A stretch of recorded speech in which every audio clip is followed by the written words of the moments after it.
किशन लाल अपने खेत में मेहनत से हल जोत रहा था। तभी एक सुंदर तोता उड़ता हुआ किशन लाल के सामने आकर बैठ गया। अरे मिट्ठू, आज तो तू समय से पहले आ गया। समय से पहले नहीं आया, बल्कि आप इतनी मेहनत करते हो कि आपको समय का अंदाजा ही नहीं लगता। ये सुनकर किशन लाल चौंक पड़ा। लेकिन क्यों? अरे क्या भूल गए, आज आपकी मनपसंद सब्जी बनाई है उन्होंने। किशन लाल मुस्कुरा पड़ा।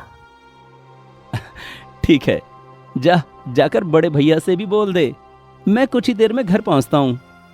मिट्ठू उड़ता हुआ वहां से चला गया।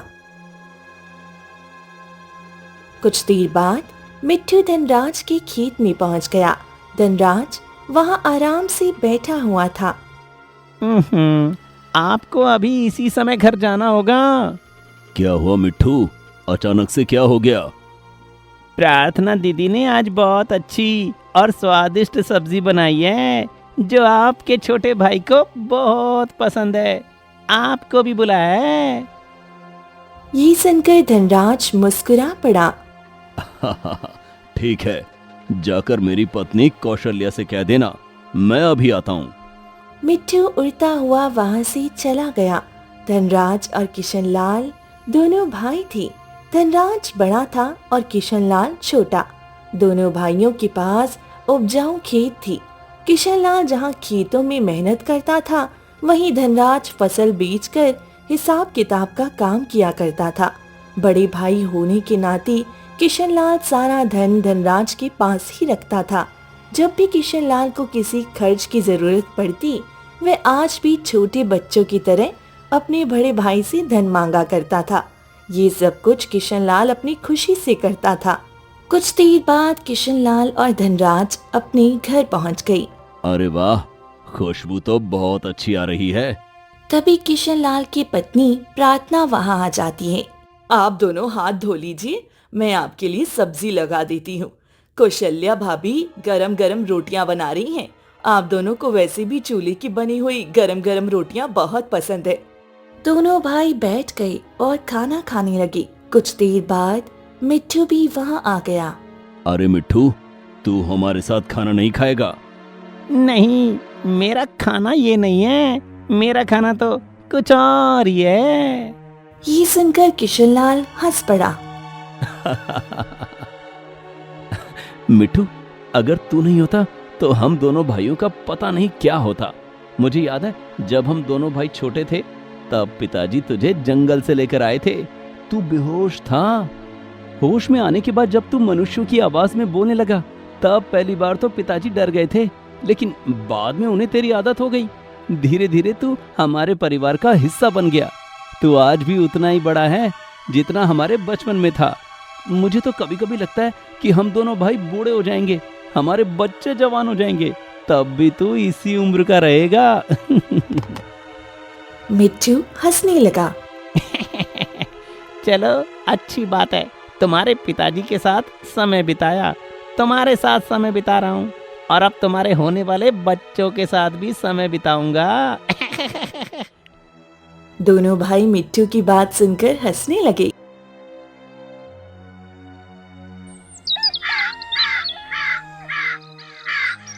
अगले दिन धनराज अपने खेत पर चला गया और मजदूरों से काम करवाने लगा। कुछ देर बाद गांव के जमींदार वहां आ गई। अरे धनराज, तुम्हारी फसल तो इस बार बहुत अच्छी होने वाली है। आखिर क्यों नहीं होगी? मेरा छोटा भाई किशन लाल दिन रात खेत में बहुत मेहनत करता है। हाँ, इसमें तो कोई शक की बात नहीं। कभी कभी सोचता हूँ कि अगर तुम्हारा छोटा भाई किशन लाल नहीं होता, तो शायद तुम्हारा खेत इतना उपजाऊ भी नहीं होता। ये सुनकर धनराज पूरी तरह चौंक पड़ा। नहीं, मेरे कहने का मतलब ये नहीं है। तुम्हारी मेहनत भी अपनी जगह है और तुम्हारे छोटे भाई की मेहनत भी अपनी जगह। तुम दोनों भाइयों की एकता तो सारे गांव में प्रसिद्ध है। मैं तो केवल यहाँ इसलिए आया था कि कुछ दिनों पहले मैंने तुम्हें एक प्रस्ताव भेजा था।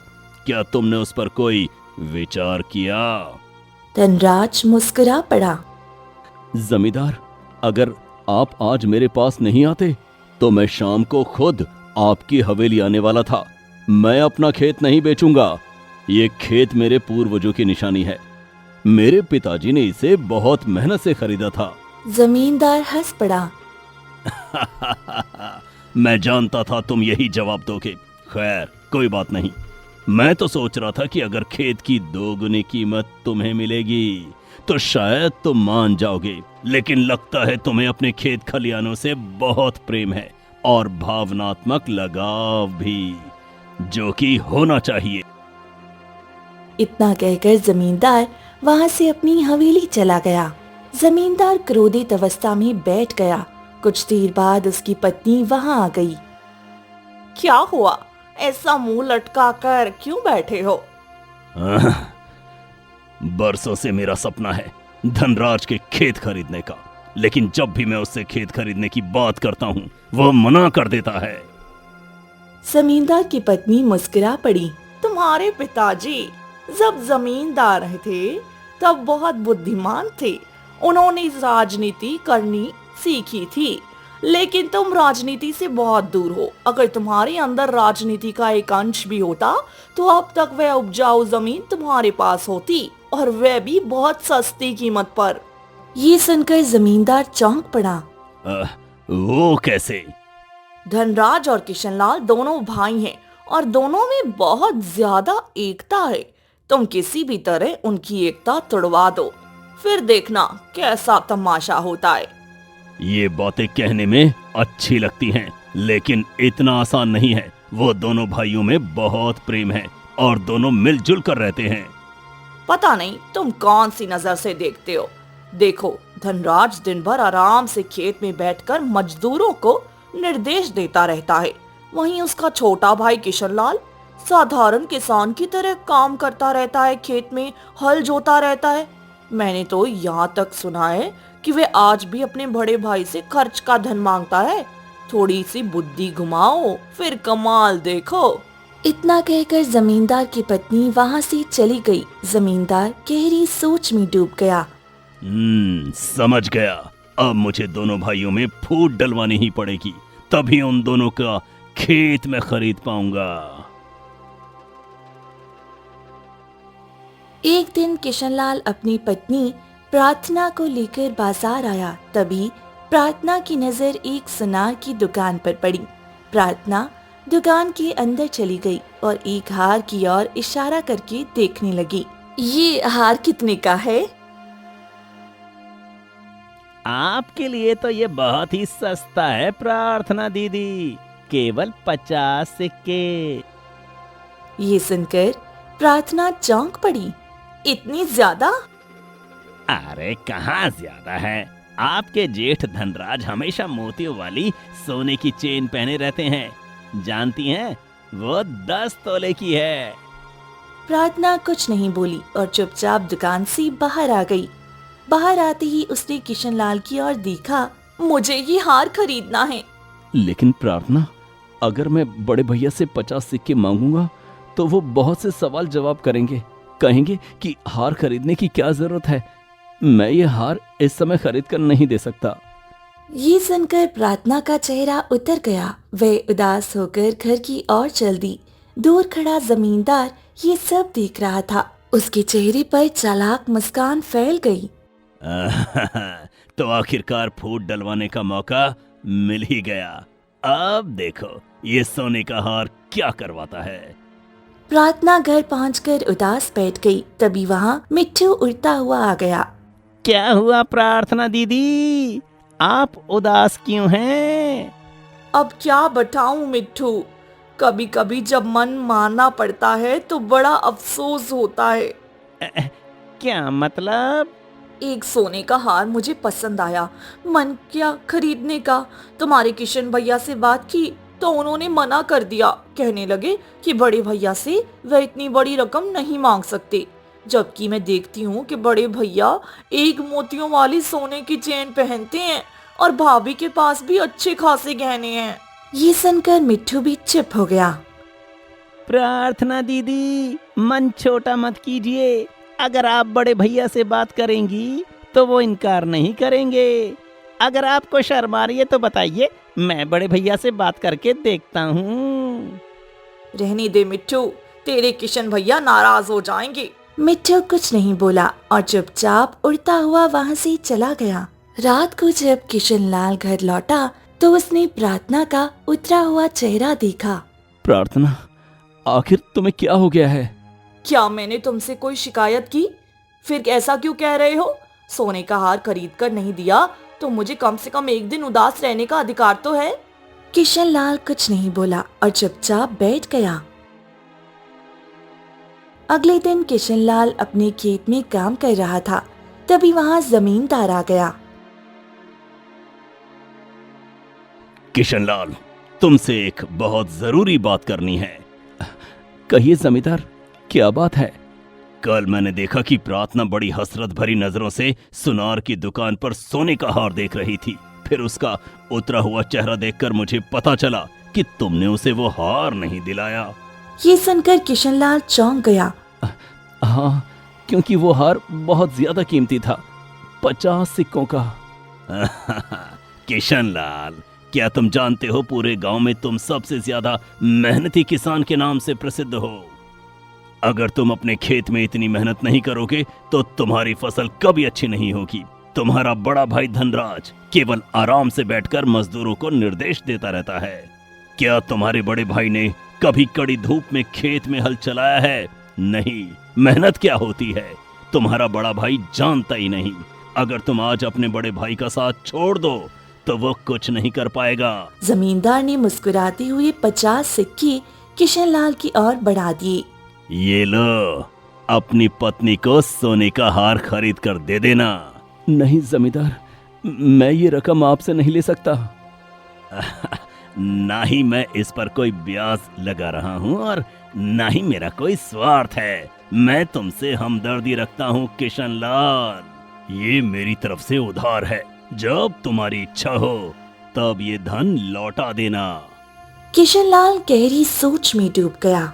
सोच क्या रहे हो? क्या तुम नहीं चाहते कि तुम्हारी पत्नी खुश रहे? हम सब एक ही गांव के हैं। एक दूसरे के सुख दुख में काम आना हमारा कर्तव्य है। जमींदार 50 सिक्के जबरदस्ती किशनलाल को देकर वहाँ से चला गया।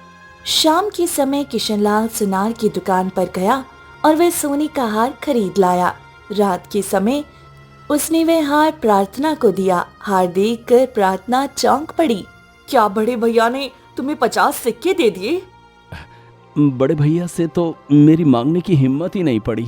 जमींदार ने मुझे ये उधार दिए हैं, मैं धीरे धीरे करके जमींदार की रकम चुका दूंगा। प्रार्थना गहरी सोच में डूब गई। जब तुम अपने बड़े भाई से इतना डरते हो तो जब भाभी मुझसे इस हार के बारे में पूछेंगी तब मैं क्या कहूंगी? कह देना कि ये हार तुम्हारा नहीं है, तुम्हारी दूर की मौसी का है। उन्होंने ये हार तुम्हें कुछ दिनों के लिए रखने को दिया है। ये सुनकर प्रार्थना खुश हो गई और उसने वह हार पहन लिया। अगले दिन प्रार्थना खाना बना रही थी, तभी कौशल्या की नजर प्रार्थना के हार पर पड़ी। अरे प्रार्थना, ये सोने का हार तो बहुत ही महंगा लग रहा है। तुमने ये सब कहाँ से खरीदा और कब खरीदा? ये सुनकर प्रार्थना हल्का सा घबरा गई। ये मेरा नहीं है दीदी, ये मेरी दूर की मौसी जमुना मासी का है। उन्होंने ये मुझे रखने के लिए दिया था।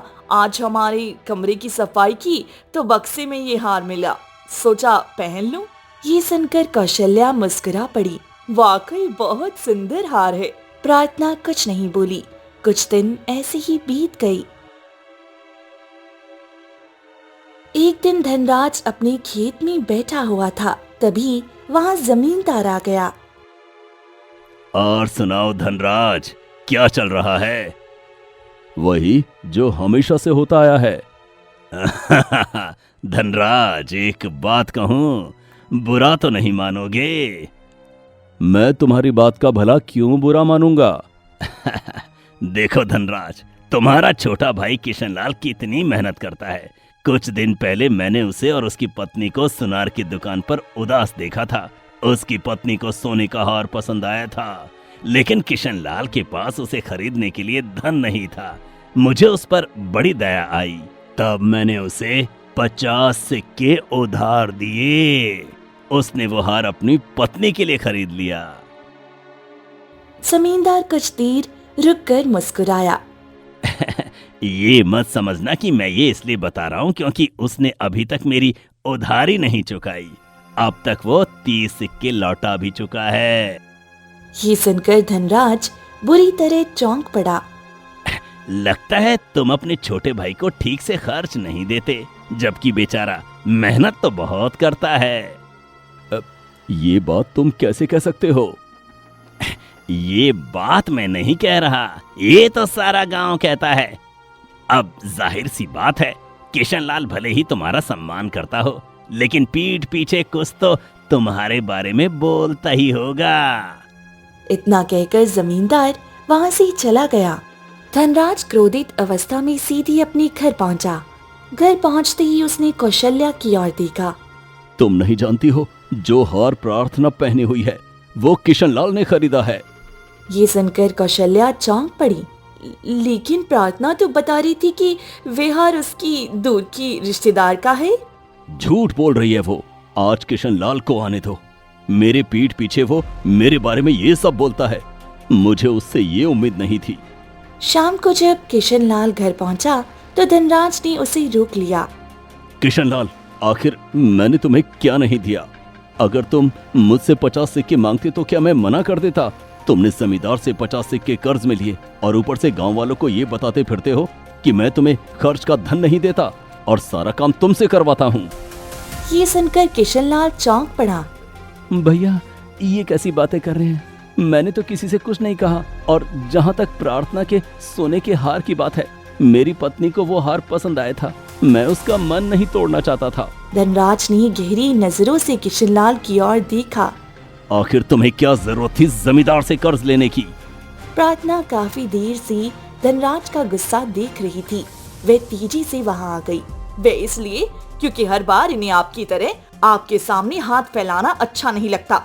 ये सुनकर धनराज बुरी तरह चौंक पड़ा। प्रार्थना, ये हम दोनों भाइयों के बीच का मामला है, तुम बीच में मत पड़ो। वे इसलिए क्योंकि भाभी के पास तो बहुत सारा धन है, उन्हें क्या जरूरत है आपके बीच में बोलने की। और आप बार बार कह रहे हैं कि आखिर मेरे पति आपसे पैसे मांग लेते। मैं पूछती हूँ, आखिर वे क्यों मांगे? पिताजी ने जाने से पहले दोनों भाइयों के नाम बराबर का बंटवारा किया था, लेकिन आपने मेरे पति को एक साधारण किसान बनाकर रख दिया और खुद धन्ना सेठ बनकर खेतों में कुर्सी तोड़ते रहते हैं। बकवास बंद करो प्रार्थना। अगर एक शब्द और बोला तो मुझसे बुरा कोई नहीं होगा। भैया, मैं अपना अपमान बर्दाश्त कर सकता हूँ, लेकिन अपनी पत्नी का अपमान नहीं। मेरी पत्नी ने कुछ गलत नहीं कहा। आखिर आप करते ही क्या हैं? दिन रात खेत पर बैठकर बस कुर्सी तोड़ते रहते हैं। कड़ी धूप में हल चलाना क्या होता है, ये आपने कभी सीखा ही नहीं। किशनलाल की आंखों में गुस्सा साफ दिखाई देने लगा। अब साफ साफ सुन लीजिए भैया, अब तक जो चलता आया वो चल गया, लेकिन अब ऐसा नहीं चलेगा। क्या मतलब? मतलब ये कि अब हम दोनों को बंटवारा कर देना चाहिए, इस घर का भी और खेतों का भी। ये सुनकर धनराज पूरी तरह चौंक पड़ा। उसकी आंखों में आंसू आ गई। आखिरकार तुम्हारे मन की बात जुबान पर आ ही गई। अगर तुम बंटवारा ही चाहते हो तो ठीक है, मैं अपने हिस्से की आधी संपत्ति बेच दूंगा और यहाँ से चला जाऊंगा। आधी संपत्ति तुम रख लेना, मुझे कोई लालच नहीं है। मिट्टू ये सब देख रहा था। वे उड़ता हुआ दोनों भाइयों के बीच आ गया। आखिर तुम दोनों भाइयों को हो क्या गया है? मुझे लगता है जमींदार तुम दोनों के कान भर रहा है। वो तुम दोनों भाइयों को लड़वाना चाहता है। तभी धनराज क्रोधित होकर मिट्टू की ओर देखने लगा। तू हमारे घर के मामलों में मत पड़ मिट्टू। ये सच है कि तू मनुष्य की आवाज में बोलता है, लेकिन इसका मतलब ये नहीं कि तू हमारे परिवार का हिस्सा है। ये सुनकर मिट्टू का मन टूट गया। ये तुम क्या कह रहे हो? भैया बिल्कुल सही कह रहे हैं। तो इस मामले में मत पड़। मैंने फैसला कर लिया है, बंटवारा होकर रहेगा। और ये बंटवारा अकेले में नहीं होगा, बल्कि पंचों के बीच होगा, क्योंकि अब मुझे आप पर कोई भरोसा नहीं है। अगले दिन किशनलाल और धनराज पंचायत में पहुंच गई थी। दोनों भाइयों के बीच बंटवारा कर दिया गया। पूरी गांव में ये बात फैल गई कि आखिरकार दोनों भाइयों की एकता टूट चुकी थी। आज से खेत और घर का बंटवारा बराबर माना जाएगा। मिट्टू घर की बागीचे में बैठा बहुत दुखी था। आंखों में आंसू भरी हुई थी। अभी भी विश्वास नहीं हो रहा था कि धनराज और किशनलाल जैसे प्रेम करने वाले भाइयों के बीच बंटवारा हो चुका था। कितने प्रेम से रहा करते थे दोनों। जरूर ये सब जमींदार ने किया है। मुझे जमींदार पर नजर रखनी होगी। जरूर उसका कोई बड़ा मकसद है। रात के समय हवेली में जमींदार अपनी पत्नी के साथ बैठा हुआ था। तभी मिट्टू खिड़की के पास आकर चुपचाप बैठ गया। आखिरकार तुमने जैसा कहा था वैसा ही हुआ। मुझे अभी भी विश्वास नहीं हो रहा कि किशनलाल और धनराज अलग हो चुके हैं। कहा था ना, अगर बुद्धि से काम लोगे तो सब कुछ संभव हो सकता है। राजनीति नाम की भी कोई चिड़िया होती है। धनराज इतना टूट चुका है कि अब अपनी संपत्ति मुझे बेचने की बात कर रहा है। आज धनराज की संपत्ति खरीदूंगा और फिर कल किशनलाल की भी खरीद लूंगा। आखिरकार मेरा सपना पूरा हो जाएगा। ये सुनते ही मिट्टू उड़ता हुआ जमींदार के सामने आकर बैठ गया। लेकिन मैं तुम्हारे इरादों में कामयाब नहीं होने दूंगा। मुझे तुम्हारी चाल पता चल गई है।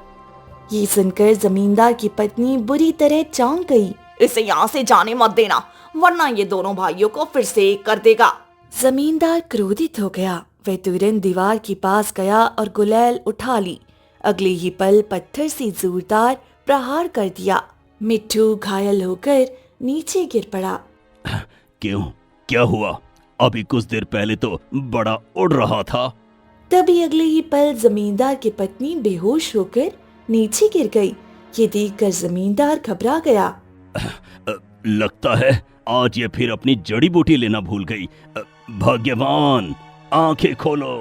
वह तुरंत नौकर को आवाज लगाने लगा। जाओ, जाकर जल्दी जड़ी बूटी लेकर आओ। अगर एक दिन भी जड़ी बूटी ना मिली तो इनकी तबीयत बहुत ज्यादा खराब हो जाती है। मालिक, जड़ी बूटियां खत्म हो चुकी हैं। वैद्य जी भी 3 महीने बाद लौटेंगे और ये जड़ी बूटी तो केवल जंगल के तालाब के किनारे मिलती है। और वो कौन सी जड़ी बूटी है हमें ये भी नहीं पता। ये सुनकर जमींदार की आंखों से आंसू बहने लगे। अगर मेरी पत्नी मुझे छोड़कर चली गई तो मैं अकेला हो जाऊंगा। इसके अलावा इस संसार में मेरा कोई नहीं है। घायल अवस्था में पड़ा ये सब वह सुन रहा था। कुछ ही देर बाद अपनी पूरी शक्ति लगाकर मिट्टू वहां से उड़ गया। रात की अंधेरे में घायल अवस्था में तालाब के किनारे मिट्टू पहुंच गया। शरीर से खून बह रहा था, लेकिन फिर भी उसने हिम्मत नहीं हारी। कुछ जड़ी बूटियां अपने मुंह में तोड़ी और उड़ता हुआ हवेली पहुंच गया। लो जमींदार, मैं जानता हूँ तुम्हारी पत्नी कौन सी जड़ी बूटी खाती है। जमींदार तुरंत जड़ी बूटी अपनी पत्नी को खिला देता है। कुछ ही देर में उसे होश आने लगा। कैसी हो भाग्यवान? हाँ, अब मैं ठीक हूँ। मैंने तेरे ऊपर प्रहार किया, तुझे घायल कर दिया, तेरे साथ इतना बुरा किया, फिर भी तूने मेरी पत्नी की जान बचाई। इसी को इंसानियत कहते हैं। जमींदार की आंखों में आंसू भर आई थी। वह घायल अवस्था में पड़े मिट्टू को देखने लगा। धिक्कार है मुझ पर। मैं इंसान होकर भी दूसरों को लड़वा रहा था और तू तोता होकर मुझे इंसानियत का पाठ पढ़ा गया। अगर सच में अपनी गलती मान रहे हो तो अभी जाकर दोनों भाइयों को सच्चाई बता दो। इस संसार में बहुत कम भाई ऐसे होते हैं जो प्रेम के साथ रहते हैं। अपने छोटे से स्वार्थ के लिए उनके प्रेम को खत्म मत करो। ये सुनकर जमींदार और उसकी पत्नी की आंखों में आंसू बहने लगे। कुछ देर बाद अपनी पत्नी के साथ धनराज के घर दोनों पहुंच गए थी। दोनों भाइयों को वहां बुलाया गया। मुझे क्षमा कर दो, ये सारी गलतफहमी मैंने ही पैदा की थी। मैं तुम दोनों भाइयों के खेत हड़पना चाहता था। मैंने ही तुम दोनों के मन में जहर भरा और मैंने ही मिट्टू को घायल किया था। लेकिन फिर भी इसने मेरी पत्नी की जान बचाई। आज मेरी आंखें खुल गई। ये सुनकर दोनों भाई चौंक गए। तुम्हें अपनी गलती का एहसास हो गया, मेरे लिए यही बहुत है। मुझे क्षमा कर दो भैया, गुस्से में मैं कुछ ज्यादा ही बोल गया था। अरे नहीं छोटे, गलती मेरी भी थी। अब मुझे एहसास हो गया है कि तू भी परिवार वाला है। हम दोनों भाई फिर से एक साथ रहेंगे और आज से फसल का आधा लाभ तेरा होगा और आधा मेरा। नहीं भैया, जैसे पहले चलता था वैसे ही चलेगा। सारा हिसाब किताब आप ही संभालोगे। मैं हमेशा आपका छोटा भाई बनकर रहूंगा। दोनों भाई मिलकर उसकी सेवा करने लगे। कुछ ही दिनों में वह पूरी तरह स्वस्थ हो गया। एक बार फिर उस घर में प्रेम और खुशियाँ लौट आई। अब अच्छा लग रहा है, मेरा परिवार फिर से एक हो गया। रिश्तों की असली ताकत धन नहीं बल्कि प्रेम और विश्वास होता है। जहाँ भाईचारा जिंदा रहता है वहाँ सबसे बड़ी साजिश भी हार जाती है।